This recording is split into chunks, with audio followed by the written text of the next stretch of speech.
Hello everyone, in today's video I'm going to tie this fly, and this is something that I'm hoping to be very useful on my future trip. I'm going to North China, Harbin. There are Lennox over there, there are growlings over there.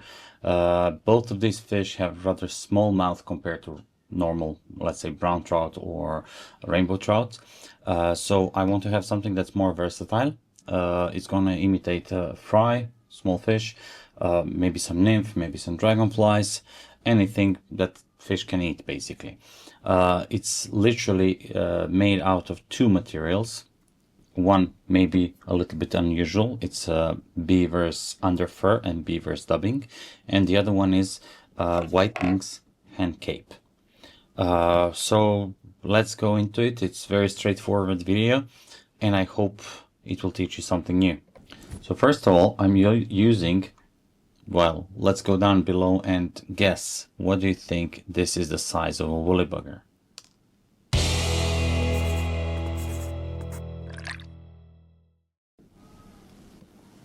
I'm using size 20 hook, jig hook, with 2.3mm jig of bead.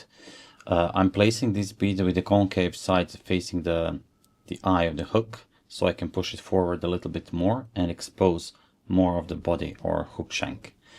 I'm using also GSP thread because it will help me reinforce the fly better, and it's also thin so it doesn't bulk up. I'll start the fly with reverse jam hitch here because I want to make some thread base over here. Okay, now something that's very overlooked are scissors, or quality of those. You can see that those don't have anything fine about them. These are just regular ones that you can buy in any shop, or you can buy something with finer tips, but be careful, don't drop it down. Now GSP is easiest to cut if you just slice through it. So open the tips. Oops, I made a mistake here. Anyway, just push it. Now I'll create a little bit of thread dam over here to hold this bead together. Now this is kind of annoying, but never mind. A pair of good scissors will cut that. So I'm creating a thread dam over here. It will just push everything against the eye. Create also a little bit of taper so it doesn't slip. And a little bit more, a little bit of taper to be able to kind of hold it so it doesn't break down. And that's it. Now, stay somewhere around here.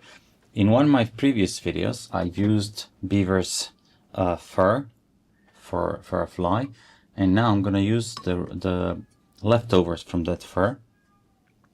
They look like this. I removed guard hairs and longer fur, so I can use this shorter under fur that's still clumped up together, and I will use it as a tail on this fly. So this is too short. I'll just expose a little bit more. Remove the shortest of those hairs, you don't need them. And when you're ready, spin the bobbin holder counterclockwise so it jumps in your fingers. Okay, kind of here. Let's see the length of it. Yeah, this looks okay. And now I'll just go towards the front.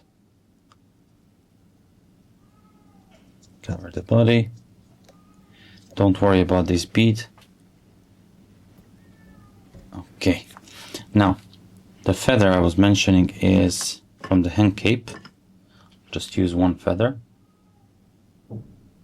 Expose this lower part and then open the rachis, strip off the rachis. Some people would tie this rachis like so for dry flies.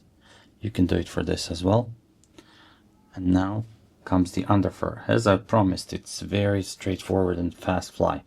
Now let's do some dubbing. You want your fly to have some taper, so first part should be a little bit thicker and it would it should taper down to the point towards the rear or so. It's not super important, but you want this noodle to be slightly thicker than something you would use for, let's say, nymph of this size. The reason for that is I want this rakis to soak into it and to get even more protected. So here it is.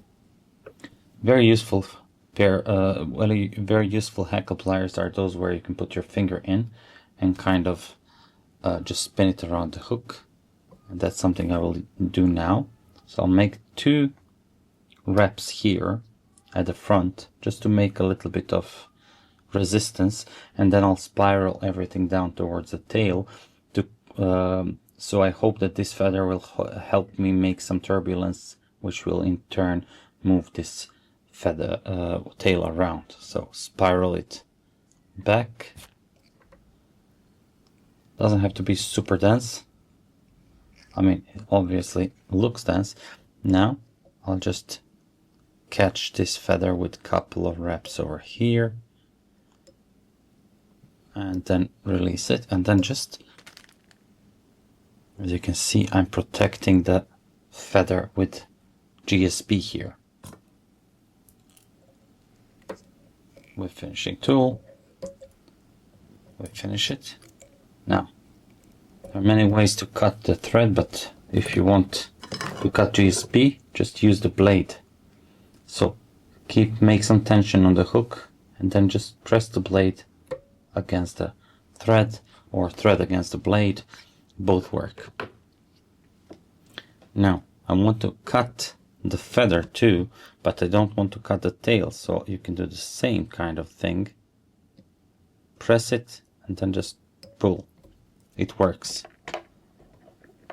Now, last tool I will use is Velcro or teaser. I just want to kind of direct those barbs backwards to make this a little bit more streamlined, and that's all. Finished fly. So guys, thank you very much. Thank you for watching. Please, if you want more tips from Wayne, Mr. Wayne, go to Wayne Lou Allen's fly tying tips playlist on my channel and take some more tips over there. Until next week, keep safe and tight lines.